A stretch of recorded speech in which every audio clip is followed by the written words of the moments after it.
Hello, hello, hello, everyone. What is going on? James here, and today I'm here to give you my take, my predictions, and my analysis on Jake Paul versus Ben Askren. Let's get into this then.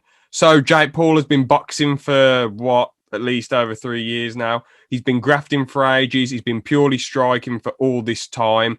He ain't really uploading much to YouTube. Last I checked, the last video I remember seeing was what was it? I know he's done some collabs with like Ryan Garcia, but the last video wasn't it like him saying stuff about McGregor's wife or whatever? I'm just gonna look that up quickly, 1 second. So his last video wasn't the McGregor one, but he isn't uploading as much as he used to, which is good. It's a sign that he's really focusing on boxing and that he wants this quite a bit. Now, the reason why this is such an interesting match is because Ben Askren, he's known for primarily being one of the best wrestlers in MMA. But some of his fights in the UFC, obviously, he nearly got finished by Robbie Lawler, got destroyed by George Masvidal in a few seconds. And, you know, him versus Maia was absolutely appalling in the striking. But in the grappling, Ben was doing, he was trying to wrestle him a bit, but then Maia got the submission eventually. Then Ben retired from MMA. But then he was thinking to himself, man, I've just had a hip surgery and all that jazz. I want to try and get in shape now. And he said he was going to do a wrestling match or something. But instead, he thought to himself, I might as well just fight Jake Paul and have an excuse to get in shape. He said on Impulsive how he thinks that Jake Paul isn't going to be that good. Like, not good enough to beat him. But he said if Jake Paul is any good, that he's probably going to win. Obviously, though, a part of me thinks Ben's got the contacts. He's training with Freddie Roach.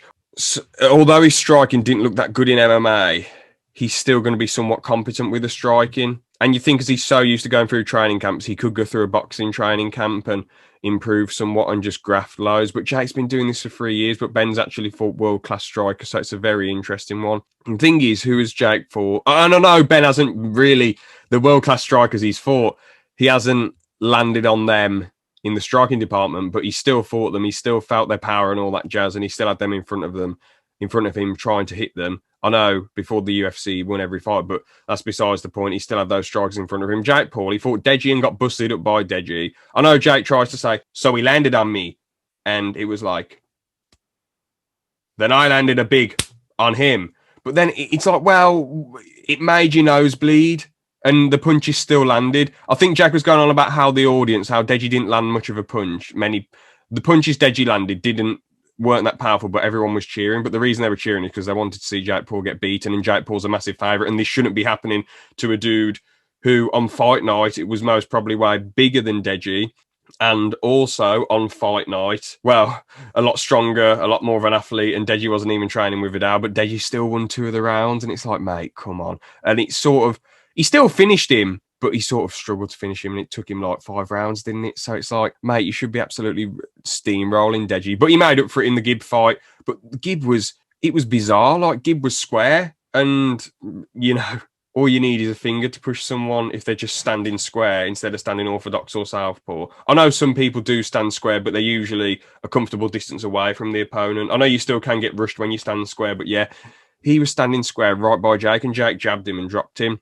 And then he fought Nate Robinson, who, while he's a good athlete, he really shouldn't have been in there with him, should he? I mean, didn't he get dropped like 3 times and Jake absolutely wrecked him? Jake looked good, don't get me wrong, but you can't be beating a basketball player and acting like you're the greatest thing since sliced bread.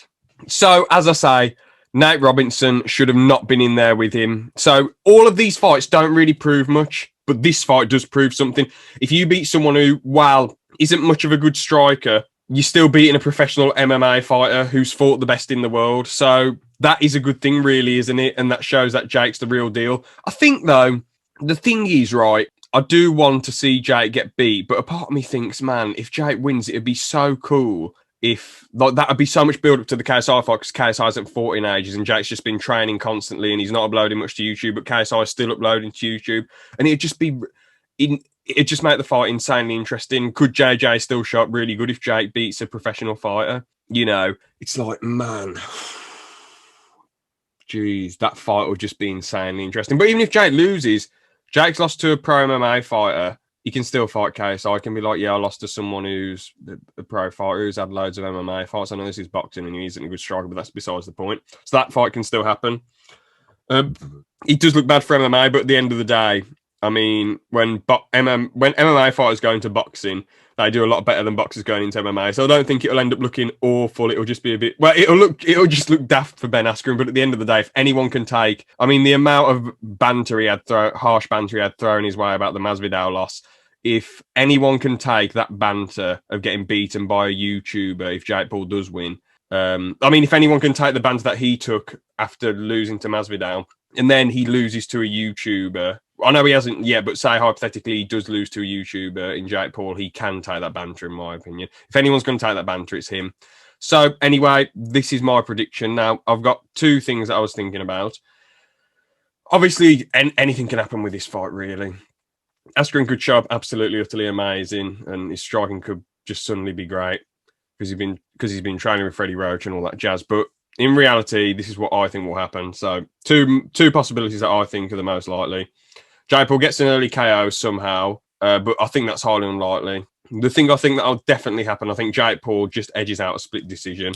I think Jake Paul lands the better strikes and looks more slick, but I can't. As much as I think he could finish Ben, I don't actually think he will. To be honest, Ben's got a mad chin on him. So actually forget that KO thing. Either Ben overwhelms him and looks way better and puts too much volume on him, and Jake can't take the pressure. That's what I think could happen, or Jake gets a split decision win. I think Ben could overwhelm him with his toughness and just being better than him. And we haven't seen Jake face adversity yet, so who knows what's going to happen. But I think Jake Paul gets a split decision win. So yeah, those are my predictions. Thank you so much for watching. And yep, see ya. Have a good one.